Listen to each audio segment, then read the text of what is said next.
Gentleman from Pennsylvania reserves. The gentleman from Massachusetts is recognized. Well, thank you, Mr. Speaker, and I thank the gentleman from Pennsylvania for yielding me the customary 30 minutes, and I yield myself such time as they may consume. Mr. Speaker, I join the gentleman in condemning Iran's attack on Israel, and I want to also express my growing concern at this situation. I hope that President Biden continues working to de-escalate tensions. I don't think that any of us want this to turn into a broader conflict that puts even more civilians at risk. I also want to thank President Biden, Mr. Speaker, because as Commander-in-Chief, he ordered our military to shoot down more than 70 drones and 3 ballistic missiles that Iran launched. Because of his actions and his work to unite our allies in the region, Israeli airspace was defended, and 99% of the projectiles fired by Iran were intercepted. That is real, that's concrete, and that's tangible. And listening to my friends on the other side, I think they blame Joe Biden for everything. I mean, they blame him for Iran's attack more than they blame Iran. I think they have people on their side who blame Joe Biden for the earthquake. And I think one of my friends on the other side of the aisle blamed Joe Biden for the eclipse. This is crazy. But at some point, they need to stop playing the blame game and work with Democrats to address these global challenges in a thoughtful and bipartisan way.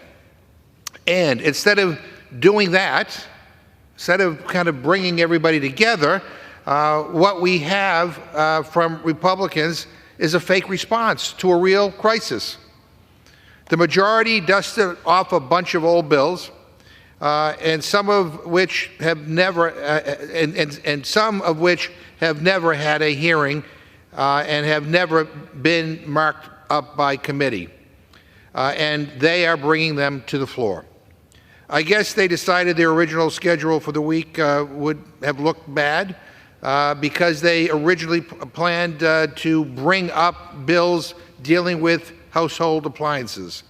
You heard that right, Mr. Speaker. Mr. Speaker, with all the crises going on in the world, the majority's plan this week was to bring up a bill about refrigerator freedom.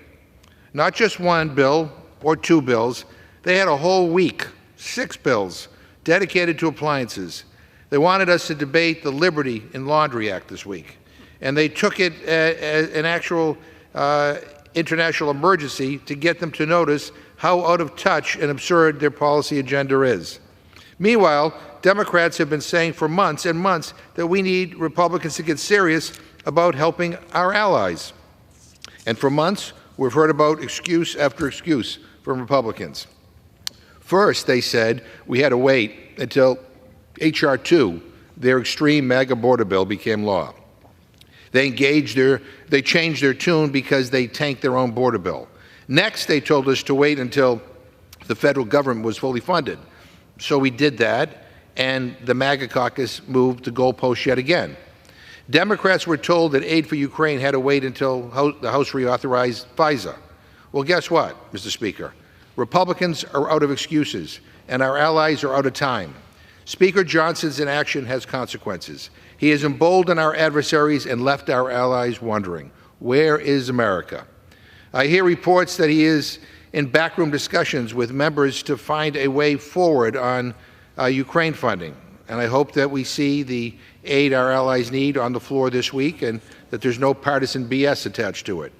Because what our allies need right now aren't more empty do-nothing exercises in political messaging like we're doing today. What they need is our help immediately. These bills we are debating do not meet this moment at all.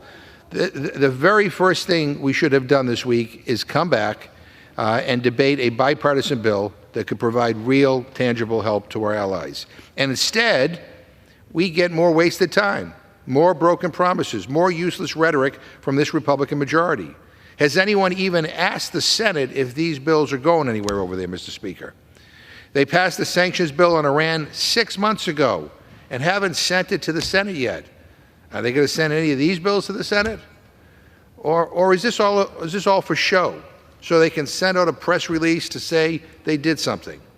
Meanwhile, the world is wondering when America will get our act together and when this Republican majority is going to get their act together. Stop playing politics and start doing your job.